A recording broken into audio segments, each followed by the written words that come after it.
Because kuna alama kwa anga yako uliekewa, na hii alama itaki mlango mzuri, ni alama ya demonic mark, inataka tu mlango mbaya. Hata kuna mtu hawezi pata kazi kama si kwa ba. Hawezi pata kazi ati aseme nimepata kazi kwa hoteli, ama basi nimeanza biashara ya kuuza boutique, ama kazi tu mzuri. Utaona ile kazi anaitiwangwa ni ya ba, ni ya club. Na hiyo ya club ni anaambiwa kuna 50,000, kuna 20, anapata pesa, anaitiwa ya pesa mzuri. Hawezi pata kazi mzuri hata kama amesomea kufanya kushuka, hata kama amesomea engineer, anapatanga tu ya ba. Hawezi pata mzuri. Ni kuonyesha huyu kuna mahali akona wrong dedication katika maisha yake. Either anajua ama hakujua. Either alitembelea mganga akijua ama alipelekwa akiwa mdogo. Ama boma ile ametokea ilidedicatiwa kwa mganga. Ndio wanaonanga watu wanapatanga wrong doors. They cannot get right doors. Anapata ile kazi ambayo huwezi msaidia. Anaenda anafanya kwa ba, na mwisho ile pesa itamsaidia. Hata apatiwe 100,000 haimsaidii.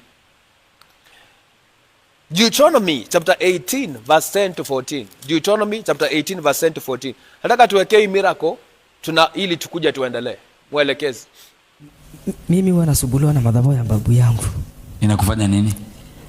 Babu yangu alikuwa divine mkubwa, wale wa kuua. Alikuwa?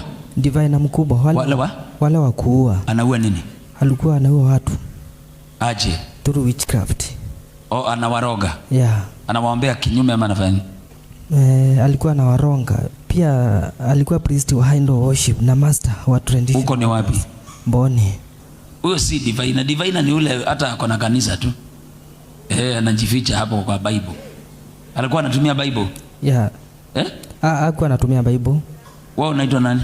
Mimi naitwa Harrison. Na wewe ni nini sasa vile uliitwa yeye? Wewe ni pastor, wewe ni divine? Mimi ndio niliachiwa hizo madhabahu. So wewe unafanya nini nazo? Nilizikataa na nikaokoka. Then baada ya kuokoka zikakupiga. Hiyo haikuwa enough. Huwa zinanipinga sana. Zinakufanya aje? Zinanipinga through dreams na niletea nightmares. Unaota nini? Naota na manyoka. Loose. Come out. Kimbia wale. Kimbia enda mababu. Madhabahu za divination na uchawi. Toka enda kabisa, mwache huyu. Loose in the name of Jesus. Madhabahu ya majina. I set you free. In Jesus name. Amka uko huru. Umeona hiyo miracle? Unaona huyu naye babu yake alikuwa mganga. Na walikuwa nataka achukulie madhabahu ya babu yake. Alipokataa, hiyo madhabahu ikaanza kumpiga. Ikaanza kumletea vita. Na nimesema identify your battles.